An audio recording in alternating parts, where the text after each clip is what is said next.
Well, it's interesting. One of the most important things that I've learned is the importance of having human connections and how important those connections really are to us. And so I think all technologies are two-edged swords. They have some great positive benefits on one side of the sword, but the other edge takes something away. And, a lot of our technologies that so-called make us the most connected people in all of history actually serve, when you look at the other side of the sword, to disconnect us from each other. So, yes, I know more about a lot of my distant friends and people I almost hardly know through Facebook, but I'm not actually connected to them. And so, yes, I have some benefit of knowing when their birthdays are and what they're up to, but I don't have the benefit of actually being in a relationship with them. So I'm noticing that a lot of the so-called wonders that we get out of our smartphones, which are brilliant, just the GPS functions and all the apps, is just brilliant, but they are serving to disconnect us from each other. And that disconnection is really profound. If you want to look at, to draw maybe a distant jump, sort of a dot connect here, but when you look at the rise in many of the drugs that are use that's going on in this country, particularly the opioids and other things, they found in Portugal that the number one reason that people were getting on those opiates and also on heroin, which is an opiate, was because they were lacking in connections in their lives, lacking in meaningful connections in their lives, and that the way they chose in that country to address that was by getting people back connected with people.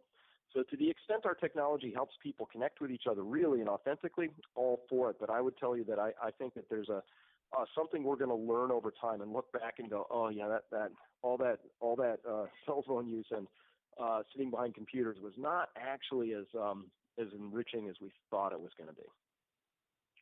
Well, I think it's affecting the young population more than anyone else. I mean, when you see people who are texting each other and they're sitting in the same room or on the same couch or in the same general area and they're texting each other rather than talking to one another, that is beyond me. I mean, I don't even know how that happens, but it happens a lot. And I think it's really kind of stunting the growth of our teenagers and even younger, because everybody's got a device in their hands. And I have to say, I mean, I have a cell phone. I carry it with me now all the time. I didn't in the beginning, but now I do because, A, I like to have it in the car in case there's an emergency, and B, there are a lot of people trying to get a hold of me for various reasons now. And so I carry it with me, and I travel all the time. So, I've got to have it because that's my constant source of connection there. However, I am absolutely amazed if I stop at 100 red lights, 98 people who I look at in the car next to me are looking at their phone. Now, that doesn't mean they're texting when driving, but it means that when they stop at a red light, they're checking their phone to see what messages have come across. And I think that is so bizarre that it's hard for me to understand. Well, you're hitting on something there, of course, very important, and it means that I'm one of them, by the way. I've got my cell phone with me all the time, but that ability to even have a few seconds of uninterrupted alone time has been cut to zero for most people, and the phone helps us feel connected, and of course it's very important. I have all these reasons why in my job it's important for me to stay connected, and I have to know what's going on in world markets. I do all of that, and yet I'll note that in our evolutionary biology, us humans, we are supposed to be bored from time to time and have time with our thoughts, and there's a value to that that's a much longer story that I'm very convinced that kids today are missing out by not being bored. That was part of my childhood. I didn't have video games and cell phones. I had this thing called the outside, right? And I got kicked to it all the time. And there's some magic that happens to that I think we're just built for, that we're missing. And so that's just part of the conversation I like to have always, is to say, what are we getting from, but also what are we giving up to this new technology? And so I'm always a little bit more suspicious than most people that technology is going to magically ride to the rescue and really change our story for us, because I'm noticing that a lot of our technological fixes are applying solutions that were to problems created by the previous version of technology. Well, I agree with you, and I think that certainly we have to have this technology available to us today. I mean, we'd be living in the dark ages if we didn't.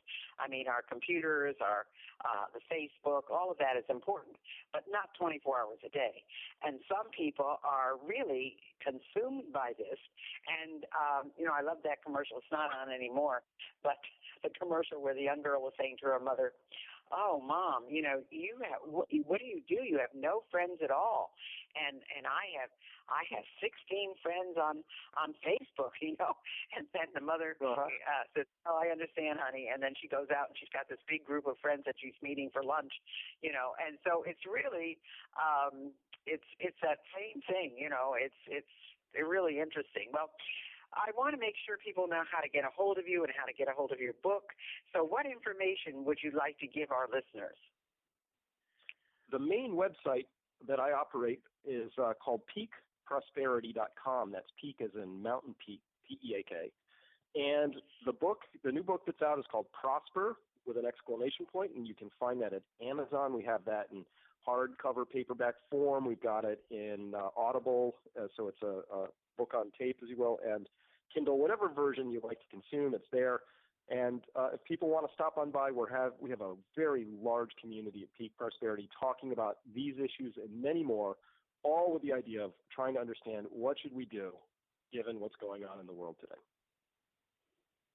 Well, that's important. So go to his website, PeakProsperity.com, and look for his book, Prosper, in any of the best-selling places, whether it's Amazon or BarnesandNoble.com or wherever you go. Prosper is there in all kinds of different formats, so you can use it in any way you can possibly want to.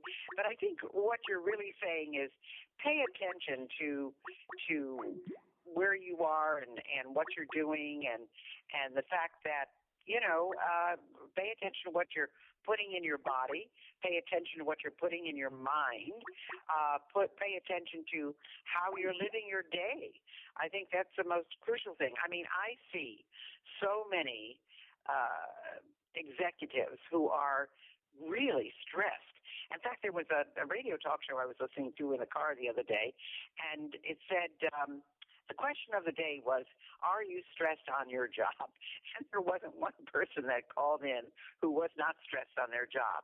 Well, what does that say, really? I mean, even if you're in a stressful kind of job, I mean, I'm not even talking about police or first responders or dispatchers or anybody like that, but even if you're in a job like customer service where everybody complains, you can still know this is my job, smile, deal with people well, and get on with your day. So I think what you're talking about is so very, very, very important. I just commend you. And we only have 2 minutes left, but I have to ask you, what is an economic researcher? Well, it's somebody who's obsessed with all of the moving pieces, trying to figure out what's going on and why. And I will admit it, I'm very heavy consumer of figuring out what's going on in the world. And sometimes I'm called a futurist, but it makes it sound like I'm making predictions. Honestly, what I'm doing is I'm just noting the trends that are already in play. It's like if somebody predicts, quote unquote, that a bowling ball will continue rolling downhill. Not really a prediction. So I'm more in the business of looking at where the trends are and just observing what's going to happen. So, spoiler alert, if you're in Chicago, you're going to see your taxes continue to go up because they are hopelessly bankrupt. They've got really terrible pensions and very, very poor leadership to figure out how to address it. So it's not much of a prediction to say those financial problems are just going to continue to accumulate. And so then once you know that, people can figure out what they need to do next. Well, folks, we've enjoyed having Dr. Martenson on our show, and go to his website, PeakProsperity.com, and thanks for being with us today. Well, thank you so much. The pleasure has been all mine.